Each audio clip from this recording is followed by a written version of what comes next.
자, 굉장히 중요한 재판이 있었지요.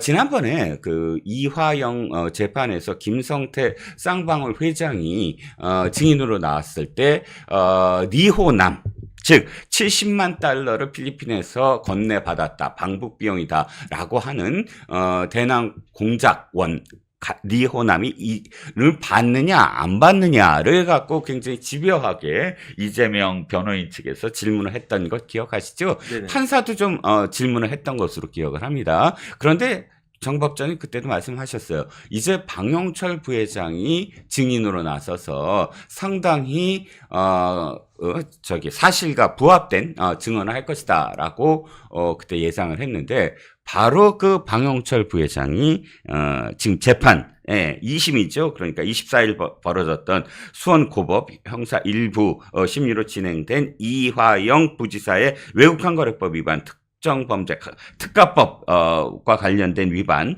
뇌물, 그다음에 정치자금법 위반, 증거인멸교사 혐의 등의 공판에서 바로 리호남과 관련된 진술을 했다고 합니다. 네네.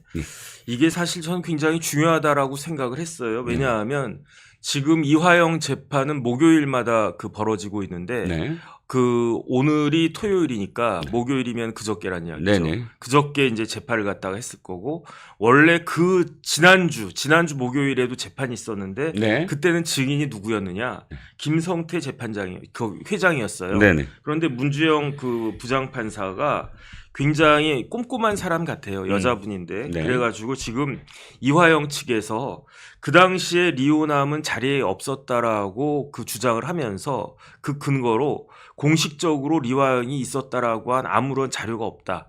그 다음에 리호남이 사진 찍힌 것도 하나도 없다. 그렇기 때문에 리호남은 필리핀에 있지 않았다라고 봐야 된다. 그런데 김성태 회장이 리호남 만나가지고 70만 불 줬다라고 하니까 방북 비용으로, 네. 이건 거짓말이다. 김성태 회장이 거짓말하고 있는 것이다.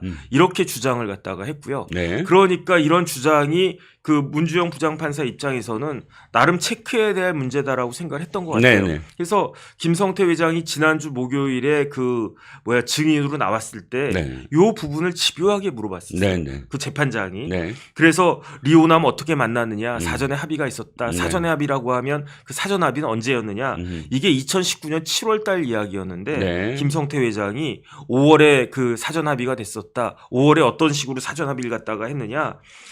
박용철 부회장이 위챗 같은 걸로 미리 5월 12일에 연락을 해가지고 네. 7월에 제2차 아태 국제회의가 있는데 필리핀에서 있는데 거기서 만나서 구체적인 이야기 합시다. 요렇게 사전 합의를 갖다가 했다는 거거든요. 네. 그런데 이제 거기에 대해서 재판장이 언제 어디서 어떻게 만났느냐 이런 걸 갖다가 꼬치꼬치 물었는데, 제가 기사 읽은 것만 봐도 김성태 회장이 좀 어버버했던 것 같아요. 네네. 왜냐하면 처음에 김성태 회장이 리호남은 술을 못 마신다라고 했는데 그 이야기를 듣고 이화영 측에서 사진을 갖다가 딱 보여줬는데, 그게 언제냐면 2018년 선양. 11월 말 심양에서 회식하는 장면이었거든요. 그런데 거기에 리호남도 있었고 그다음에 쌍방울 직원들도 있었는데, 네. 그런데 김성태 회장이 리호남은 술도 잘 못 마시고 사진 찍히는 걸 무지하게 싫어한다라고 했는데, 그 회식 자리가 더군다나 쌍방울 직원들도 몇 명 있는 그 회식 자리가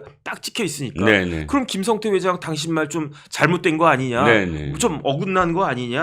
그러니까 이제 김성태 회장이 그때는 처음 인사하는 자리였고 그랬기 때문에, 그 다음에 그 자리에 김성혜가 있었는데, 김성혜가 리호남이나 박철이나 이런 사람들보다 한 10몇 년 어리거든요. 그런데 오히려 리호남이 깍듯하게 김성혜한테 깍듯하게 하더라. 네. 그러니까 공식적인 나이나 뭐라 봐서는 리호남이 더 높은 것 같이 보여도 공산주의 특성인지 모르겠는데 어쨌든 실권자는 김성혜니까 김성혜처럼 보이더라. 네. 이런 식으로 이야기하면서 김성태 회장이, 근데 사실은 내가 그때 술에 취해가지고 잘 기억이 안 난다. 네. 이런 식으로 하면서 이야기를 하니까 아마 재판장이 조금 답답했던 것 같아요. 네. 그러니까 당신 말고 김성태 회장 당신 말고 필리핀에서 리오남을 본 사람이 누구냐 그러면서 그 문주영 부장판사가 방용철이 받느냐라고 물어본 거예요. 네네. 꼭 집어가지고. 네. 그러니까 김성태 회장이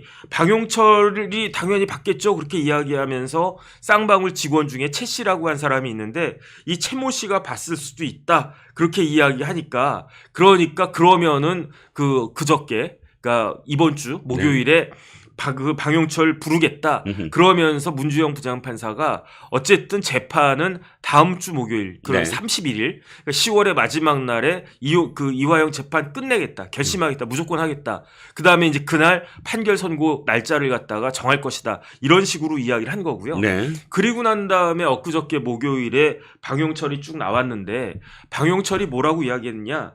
내가 명백히 그 리오남을 만났다라고 증언을 했어요. 네. 그 다음에 법정에서 이 증언이 왜 중요하냐면 이 증언을 갖다 거짓말로 하면 어떻게 됩니까? 위증죄가 된다. 네. 그 다음에 이 증언을 이렇게 하라고 예컨대 김성태 회장이 그 뭐라 그럴까 그 리오남이 필리핀에 없었는데 있었던 것처럼 이야기하라고 방용철한테 이야기하면 그러면은 방용철은 위증죄가 되고 김성태 회장은 위증교사죄가 된단 말이에요. 네. 그러니까 우리가 계속 보고 있지만 위증교사죄는 생각처럼 그렇게 아무것도 아닌 죄가 아니거든요. 네. 이건 구속돼야 될 그 범죄니까 네. 이런 일을 할 이유가 없단 말이죠. 더군다나 김성태 회장 입장에서는 리오남한테 돈 줬다라고 하는 게 그게 자기한테 유리한 겁니까? 자기한테 불리한 거란 말이죠. 그렇죠. 그러니까 이런 이야기를 굳이 할 필요가 없는데 이거는 자백을 갖다가 한 거고 그렇기 때문에 어쨌든 방용철 부회장이 그저께 나와가지고 뭐라고 이야기했냐면 필리핀에서 만났고 그 다음에 그 재판장이 물어봤어요. 네. 구체적으로 필리핀에서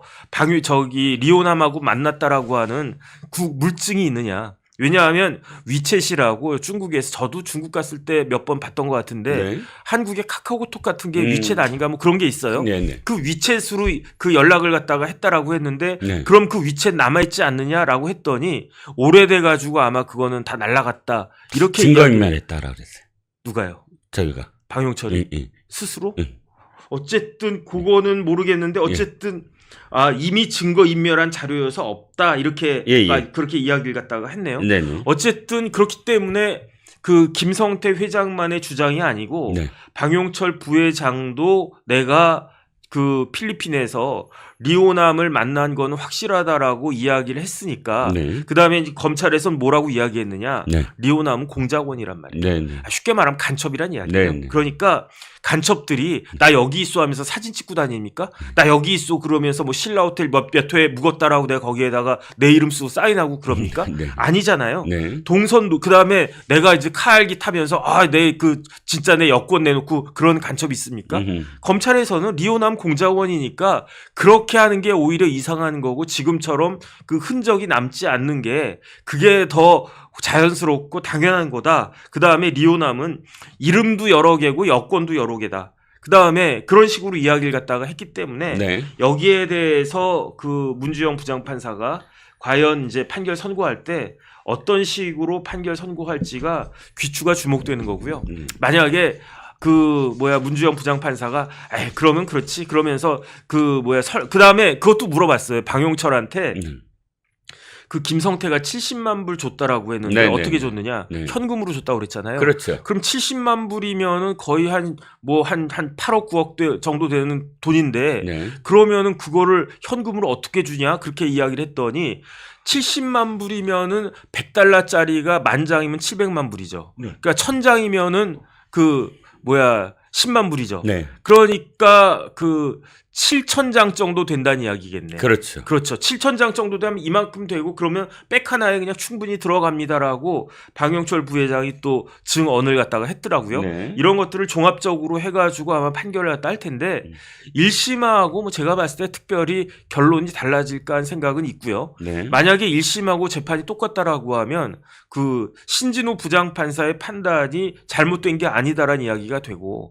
그러면 지금 민주당에서 개거품 물면서 아니 이재명 대표 그렇게 바이어스 되어 있는 그러한 판사한테 재판받게 하는 게 맞냐 이렇게 주장하는 것은 아무런 의미가 없다는 이야기인 거죠. 왜냐하면은 신진우가 잘못한 사람이요. 신진우 부장판사가 오판한 사람인데 그 오판한 사람이 이재명 대표를 재판한다? 이건 잘못된 거 아니냐? 논리가 될 수 있는데 신진우 부장판사가 올바른 판단을 갖다가 했으면은 그 사람이 제일 잘 알고 있기 때문에 오히려 신진우 부장 재판부에서 이재명 대표 사건도 맞는 게 오히려 더 당연한 것이다. 이런 논리가 충분히 설 것이다. 그렇게 저는 판단됩니다. 네, 맞습니다. 정변 말씀하셨듯이 지난번에 김성태가 증인으로 나왔을 때 재판부가 좀 집요하게 육하원 측에 의해서 도대체 필리핀에서 리호남을 어떻게 만났고 언제 만났고 이렇게 계속 묻는데 김성태 회장의 진술이 조금 뭐랄까 일관성이 없어 보였거든요. 네네. 그런데 이제 방용철이 등장을 해서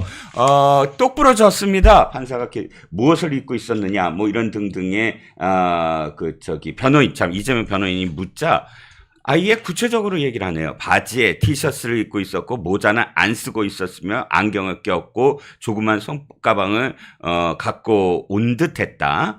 70만 달러는 위스키를 구매할 때 주는 캐리어에 담아서 준 것으로 기억한다. 이재명 변호인 측이 70만 달러는 적은 돈이 아닌데 돈 운반 방법에 대해 리오남과 이야기한 적 없느냐라고 했더니 방 부회장이 바로 받아쳤네요. 누가 돈 준다고 하면 주머니에 넣어서라도 가져가는 게 사람 심리 아니냐라고 되물었다고 합니다. 그 외에 뭐 구체적인 또 다른 이야기들은 없지만, 이 부분이 각 언론사의 기사에 이렇게, 부각이 돼서 나타나는 거 보면 상당히 구체적으로 진술을 했다라는 게 이제 좀 느껴집니다. 네네. 이날 이게 오후에 벌어진 일이고요. 네네. 오전에는 더 웃긴 일이 있었어요. 네. 보석 심리가 열렸거든요. 네. 그러니까 이화영을 보석해달라. 근데 보통 보석해달라고 한다면, 아이고, 우리 피고인이, 굉장히 오랫동안 지금 구속 상태에 있고, 또 지금 구속 기간이 거의 만료되고 있지 않느냐. 네. 그러니까 행동 거지를 조심하고 성실히 재판에 임하겠다. 이런 식의 그러니까 변호인 측이 이야기해야 되지 않나요? 그런데 변호인 측이 이화영 얘기는 하나도 없고 이재명 얘기만 하더라고요. 네네. 이 재판 결과에 따라서 우리 이재명 대표의 이 재판이 영향을 받는다, 네. 악영향을 받는다 하면서 이 재판이 지금 중지되어야 된다라는 의미로 보석을 시켜달라. 그게 무슨 의미냐면요. 예. 저는 어떤 의미로 되냐면 변호사는 머리가 잘 안 돌아가요. 아니, 그러니까 이재명 변호사가 아니면 일반적인 변호사. 일반적인 변호사. 저부터도 네. 머리가 안 돌아가. 뭐가 들어가야 머리가 돌아가겠습니까? 뭐가요? 그러니까 머니가 들어가야 그 머리가 돌아가는 게 슬프지만 변호사의 숙명이에요. 네. 인정합니다. 그러니까 네. 만약에 제가 이화영 부지사한테 돈을 받았다. 네. 변호사 수임료를 받았다. 그러면 누구를 위해서 변호를 하겠습니까? 이화영을 위해서. 누구를 위해서 제가 종을 울리겠습니까? 이화영을 위해서. 그런데 이화영한테는 돈이 한 푼도 안 나오고 네. 다른 제3자로부터 돈이 나왔는데 네. 이화영 재판이 그 제3자에게 결정적인 영향을 미친다. 네. 그러면 제가 누구를 위해서 종을 울리겠습니까? 제3자 돈 나온 곳. 그 모든 거는요. 예. 돈이 얘기하는 거예요. 네. 머니턱스예요. 머니턱스. 그러니까 네. 이화영 부지사 재판은 제가 저런 식으로 진행되는 거는 하나도 이상한 게 아니다. 네. 저 같은 변호사들 입장에서는 뭐 당연하네. 그럼 당연히 저러는 거지 이렇게 이야기해야 된다. 이야기할 것이다. 저만 그런 게 아니고 네. 대부분의 변호사라고 하는 사람들이 어차피 밥 먹고 살아야 되니까 네. 그럴 수밖에 없을 것이다. 그런 생각 듭니다. 네. 자, 이화영과 관련된 재판 계속 진행이 되고 있고요. 이제 곧 끝납니다. 결심 공판하고 그다음에 아마도 12월 21일이죠. 이화영의 구속 기간이 만료되는 그 전에 선고까지 이루어지니까 이 재판도 계속 목요일마다 열린다고 하니 다음 주 목요일에는 도대체 무슨 일이 있을지 지켜봐야 될 것 같습니다. 자, 그다음에 한 가지만 제가 팁을 드리면요. 네네. 이화영 부지사 재판의 결과가 바뀌어가지고 네. 그래서 만약에 이화영 부지사를 집행유예 해줄 것이다라고 생각이 되면 네. 재판부에서 판결 선고 전에 보석을 허가해 주는 경우가 많아요. 어차피 뭐 집행유예로 내가 풀어줄 생각인데 네. 뭐 한 달이든 뭐 2주든 뭐 더 잡아놓을 필요가 있느냐. 그렇죠. 이런 생각이 들면은 네. 무죄는 말할 것도 없고 네. 그 다음에 집행유예 정도 내가 때려줄 생각이다라고 하면은 보석을 허가해 줄 거고요. 아하. 그 다음에 보석 허가를 해주지 않는다라고 하는 경우. 그 다음에 그게 하나 또 하나는 뭐냐면 네. 재판이 아주 길어질 거기 때문에 네. 그렇기 때문에 이제 그 구속 만료일이 12월 21일이거든요. 네네. 그 이전에 재판이 끝날 것 같지가 않아. 그러면 어차피 나 그 풀려날 거 내가 그냥 보석으로 뭐 풀려나게 해주지 뭐 이렇게 하는 경우에 보석이 인용이 돼가지고 나가게 되는데 네. 그런데 지금 문주영 그 부장판사는 명확히 이야기했어요. 12월 21일 전에 판결 선고한다. 네. 무조건 한다. 네. 저는 11월 달에 판결 선고 나올 것 같다는 생각이 강하게 드는데 네. 그러니까 이화영 보석이 받아들여진다라고 하는 것은 무죄 또는 여러 가지 이제 그 재판 결과가 뭐 그 일부 무죄라도 더 많이 나와가지고 그래서 이화영 부지사를 집행유예로 선고할 것이다라고 하지 않는 이상은 그 보석은 인용될 가능성은 거의 없다라고 보여질 거고요. 과연 진짜 재판장이 보석을 해줄지 안 해줄지 아주 그냥 그 바짝바짝 그 혓바닥이 타는 그런 그 상태가 아닐까 저는 그런 생각 듭니다. 네, 정배원께서 말씀하신 건 어쨌든 제가 받아들이는 건 이겁니다. 보석 여부가 그러니까 선고에 네네. 그 바로미터다. 그렇죠. 아, 힌트가 되는 바로미터다. 거예요. 힌트가 네. 될 수 있다. 그런 경우 되게 많습니다. 그런데 보석도 사실 어저께 그 변호인들이 하는 내용을 봤더니 들어줄 리가 없어 보입니다. 네네. 이재명 얘기만 계속 했으니까요. 네네.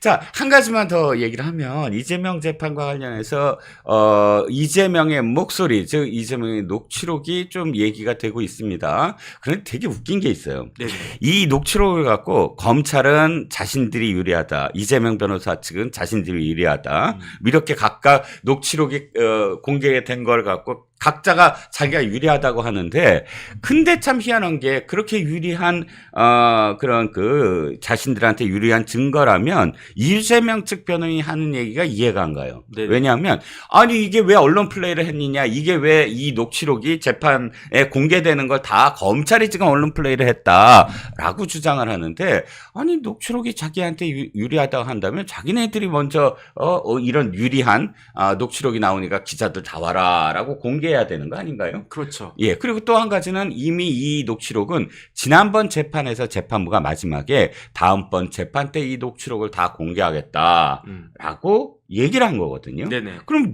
검찰이 이걸 뭐 굳이 언론에 노출했다라고 하지 않더라도 재판부가 다 그날 얘기했으므로 기자들이 다 알고 있는 거잖아요. 네네. 그러니까 이게 앞뒤가 안 맞는다라는 겁니다. 그러니까 이재명 대표에게 있어서 네. 진실은 불리한 거예요. 진실은 아픈 거라고요. 음. 녹취록이라고 하는 건 어떻게 마사지 할 수 없는 거 아니겠습니까? 네네. 그냥 날 것 그대로 아니겠습니까? 네. 그 이야기가 나왔던 거를 그대로 그 녹음해가지고 그거를 글로 풀어낸 게 그게 녹취록인데 네. 그럼 그걸 보면은 뭐가 진실이고 뭐가 사실이었구나. 다른 걸 다 떠나가지고요. 네.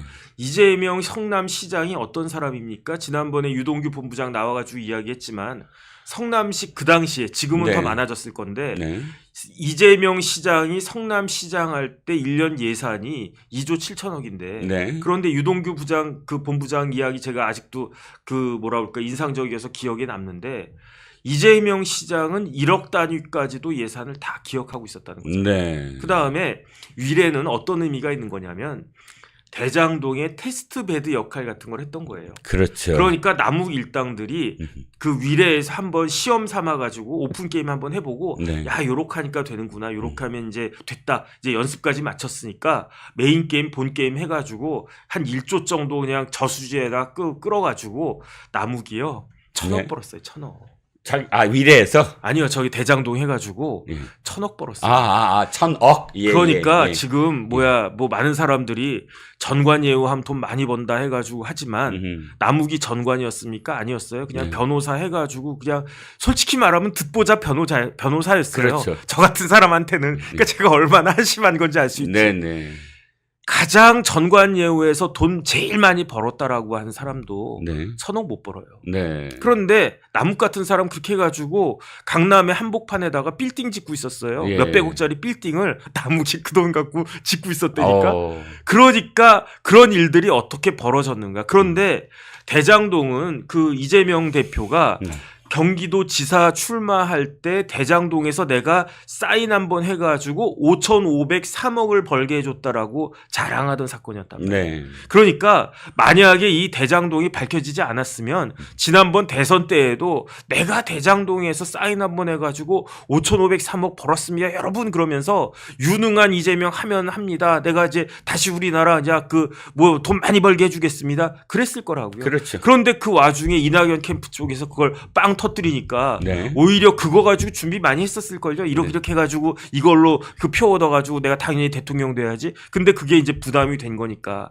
그러니까 위례나 대장동이나 이런 것들을 네. 몰랐을 리는 없는 거고요. 네. 그 알았다라고 하는 흔적들이 하나씩 드러날 때마다 네. 그러니까 이재명 대표나 이재명 대표의 변호인 측에서는 네. 그야말로 막 불에 데인 듯이 네. 아주 그냥 깜짝깜짝 놀라는 거 아닌가 저는 그렇게 생각합니다. 이화영 재판에서 진짜 중요한 내용이 또 하나 나왔어요. 지난번에 그러니까 지금 이화영 재판은 어떻게든 이게 죄가 없다. 그래야 네. 이재명을 살릴 수 있으니까 이화영은 자범이니까 사실 어떻게 되는 상관없지만 이화영 재판은 어떻게든 지금 그 뒤집어야 이재명이 사니까 이 좌파 매체들과 좌파들이 그렇게 리오남이 필리핀에 안 갔다. 그거를 어마어마하게 선전해댔어요. 지난번에 김성태 불렀을 때 사실 김성태는 자기가 직접 이호남과 뭐를 계속 이야기하고 이러지 않았거든요. 그리고 이호남이 뭐 어느 호텔에 있고 이걸 제대로 확실하게 뭐 처음부터 끝까지 대답을 못했는데 지금 오늘 방용철 그러니까 저기 저 부회장 쌍방울 부회장이 직접 나서서 이 이호남과 김성태가 만났다라는 거 증언을 아주 세세하게 하더라고요. 네. 세밀하게. 자, 왜 그러냐면요. 예. 김성태 회장이 그동안 네. 몰라서 이야기를 안 한 게 아니라 예. 그 호텔을 까먹어서 이야기한 게 아니라 귀찮기도 하고 네. 아니 말도 하기 싫고 네. 그래서 그거는 자 기억이 안 나는데 사실 뭐 이렇게 된 거는 맞아요. 뭐 이렇게 정도로 한다면은 이제는 열받았어. 네. 형제가 아니라는 거를 유동규처럼 깨달았어. 아하, 김성태가. 예. 그래가지고 뭐냐면 비서실장을 국회로 보낸 거예요. 네네. 그날. 그러니까. 왜냐면 오전에 박상영 검사, 소추, 탄핵소추 청문회. 청문회에서 이화영이 나와가지고 깰깰깰깰 거리면서 네네. 형제라, 20년 동안을 네네. 도와준 김성태를 네네. 생양아치를 만드는 걸 보고 네네. 완전히 열받은 거예요. 그래가지고 누구를 보내냐? 비서실장. 그러니까 여태까지 이화영이가 참으니까 네. 끝까지 참을 줄 알았나? 네. 이 멍청한 이화영은 음. 정말 그 형제같이 생각했던 김성태를 잃은 거예요. 네. 예. 그렇죠. 김성태는 네. 김성태 회장이 음흠. 어느 정도였냐면 네. 이화영이가 한 3억 정도 벌금이 나왔잖아요. 네네. 벌금. 네. 그것도 내주려고 그랬대요. 지금까지도 어쨌든 의리가 있네. 의리를 끝까지 지키려고. 조폭 출신이긴 하지만, 예. 야, 이화영 같은 진짜 생양아치. 양아치 정치인보다 훨씬 낫네. 근데 그거를 근데 국회에 가가지고 네. 이화영이 김성태를 생양아치로 만들면서 거짓말을 하고 어쩌고 거짓말입니다. 하면서 뭐 뚱뚱해가지고 돼지가 생겼고 이거 막 안경만 쓰면 딱 완전 저팔계같이 딱 해가지고 생 거짓말입니다. 제가 그거 아닙니다. 뭐 이러면서 이러고 있잖아요. 네네. 그러니까 완전히 열받은 거야. 음. 그래가지고 열받아가지고 네. 비서실장을 보낸 거예요. 음. 그때부터 이제 시작인 거예요. 그렇죠. 그래가지고 이제 지금 나오는 거는 이제 방영철 부회장이 와갖고 오늘 세세하게 이야기했잖아요. 네네. 그거 다 법정 증언으로 다 쓰일 거고요. 네. 이재명이 결정적인 것으로 이제 오히려 김성태 때보다도 더 보강된 겁니다. 그렇죠. 한 차원 더 보강된 겁니다. 그렇죠. 거기다 보강된 증거가 나오고요. 네네. 그 다음에 이제 또 뭐가 나오느냐. 뭐가 나오죠? 이재명 너 이제 큰일 났다. 쌍방울이 제가 옛날에 제 책에도 나오는데 네. 김만배가 네. 처음에 권순일 대법관 네. 작업할 때 네. 권순일 대법관 관련돼서 네네. 이야기할 때 네. 저한테 이런 말 했다 그랬죠? 야, 니네 그 쌍방울하고 네. 저 이화영이 해가지고 저기 그 권순일 대법관 작업하고 있다며? 김만배가 바로 유동규 본부장한테 한 얘기죠. 예. 그렇죠. 김만배가. 그래서 제가 네네. 정진상한테 확인 전화했잖아요. 네네. 형, 쌍방울하고 저 이화영 통해가지고 권순일 작업하는 거 있어요? 했더니 깜짝 놀라면서 어허. 너 그거 비밀인데 어떻게 알았냐? 오. 이랬단 말이에요. 네. 그러면 난 팩트를 확인한 거잖아요. 그렇죠. 그 사실을 네네. 쌍방울도 이제는 이야기할 거다는 거. 아, 그렇군요. 그러니까, 자, 정리하면, 김만배가 권순일에게, 바카스병으로 가져다 주고, 그 돈을 가져다 주고 하면서 재판 거래를 했다라고 우리는 알고 있지만, 더 정확하게는 그 전에, 쌍방울이 김만배가 하기 전에, 쌍방울하고 이화영이 먼저 하고 있었다. 먼저 하고 있었다. 쌍방울이 작업을 하고 있었다. 그 근데 사실까지 다 털어놓을 거다 이제. 이화영이 깨갱한 게 녹취록이 다 나왔잖아요. 예. 이화영이 김영태 변호사한테 예. 아유 지금 김성태 회장이 큰 거 뿔 거예요. 예. 그러니까 계속 김영태가 묻죠. 재판 거래? 재판 거래 괜찮아. 그랬더니 재판 거래도 있고 법원 로비도 있고 정치 자금 광장 예. 정치 자금도 있고 세 가지를 연달아 3연타로 다 이 자백을 해요. 예, 김영태 김성태가 다 했어. 그러니까 김성태가 이제 이야기할 거다. 네. 맞아요. 저기 김만배가 하기 네. 전에 내가 이미 예. 권순을 구워 삼으려고 네. 나섰다. 네. 이걸 이야기하기 시작하면 그야말로 권순일이 이제는 더 이상 빼박이다. 예. 라는 거죠. 예. 맞습니다. 그래서 지금 그 이제 이화영이 문제뿐만 아니라 네. 이재명 재판 거래도 옛날에는 유동규가 김만배로부터 들어가지고 정진상한테 확인한 정도였잖아요. 네네. 이제는 직접 로비한 대상이었던 음흠. 김성태 입에서 네. 나오게 될 거라는 거죠. 직접 나온다. 그러면 네. 이제는 네. 양상이 달라집니다. 양상이 달라지겠죠. 예. 맞습니다. 그래서 이거는 예.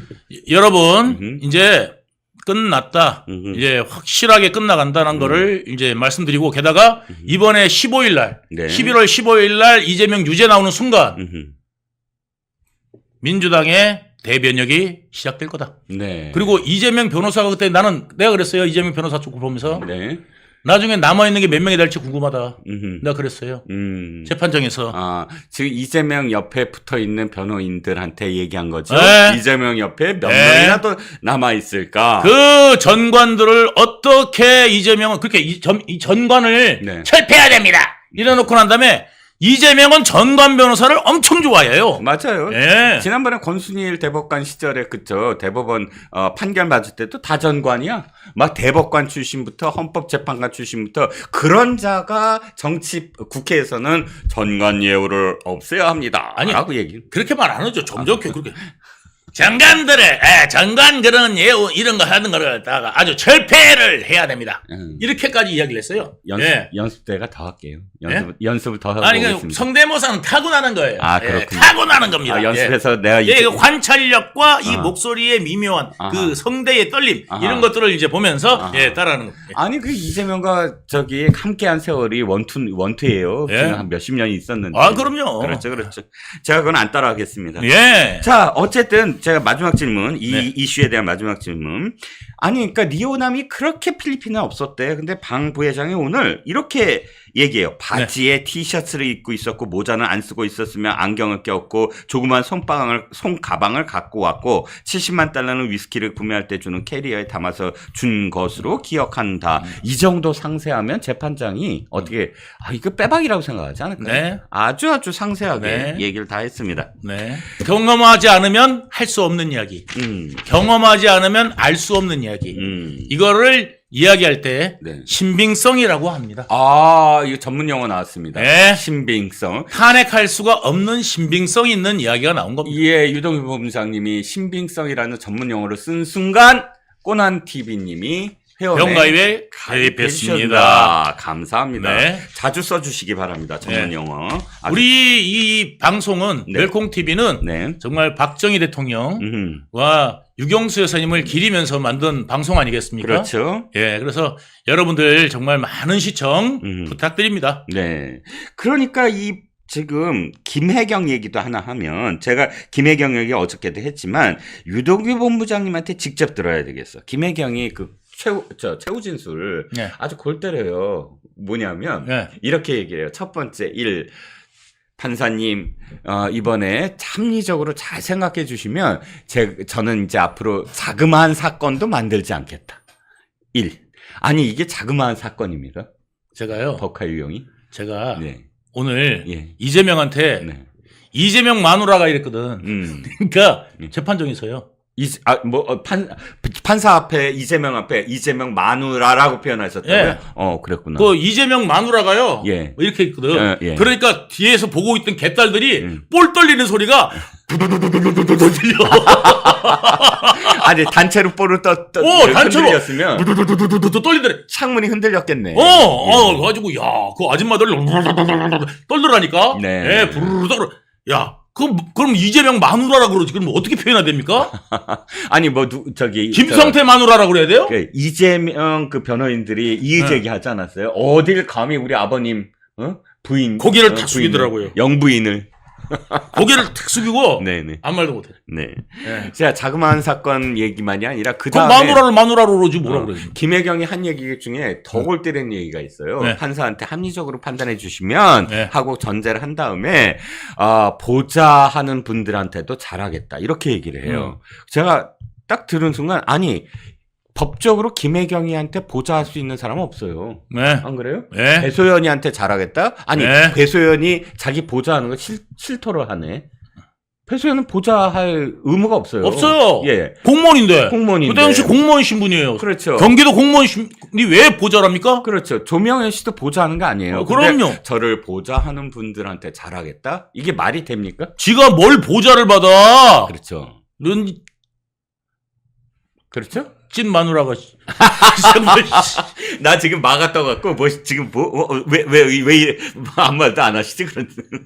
마누라가 씨라는 말라. 아이. 뭘 아유 정말 내가 욕하셨구나. 진짜 말을 말아야지. 내가 진짜. 자, 그런데 보니까 아까 유동규 본부장께서 말씀하신 게 실제로 지금 움직이고 있어. 네. 누가? 김동연이. 네. 김동연이 이 문재인이 한번 찾아갔다가 완전히 지금 이렇게 그 어깨가 그냥 축축 올라갔나 봐요. 보니까 뭐 친문 비명 잇따르게 계속 영임을 하고 있네. 물론 옛날에 그 대통령실에 있었던 행정관, 뭐 비서관 이런 사람들인데 어찌됐든 다 거두고 있어요. 경기도가 계셔서 알겠지만 자리 많잖아. 줄자리 많죠. 예. 기관장만 72명이에요. 72개 자리가 있어요. 72개 자리. 예. 경기도 관광공사 사장으로. 저는 거기에서 서열 2번째 자리를 한 거죠. 와, 경기도 관광공사가 서열 2번째예요. 예. 와. 경기도시공사, 서열, 원래 경기도시공사, 네. 그 다음에 경기관광공사예요. 네. 원래 공사가 제일 앞에 있잖아요. 네네. 그래가지고 이제 공사가 또 하나 있어. 항만공사. 항만공사도 크지. 예. 그때 당시에 이하경인가? 그 나보고 항만공사 갈래? 도시공사 갈래? 그런데 내가 항만공사 안 갔지요. 왜? 귀찮잖아요.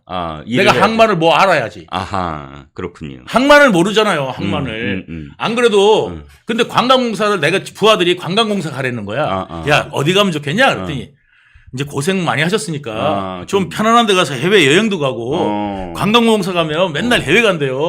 그래서 그래? 그래서 내가 관광공사 가야 되겠다. 예. 그래가지고 관광공사 간 거야. 해외 많이 다니셨어요, 그래서? 코로나 걸렸잖아요.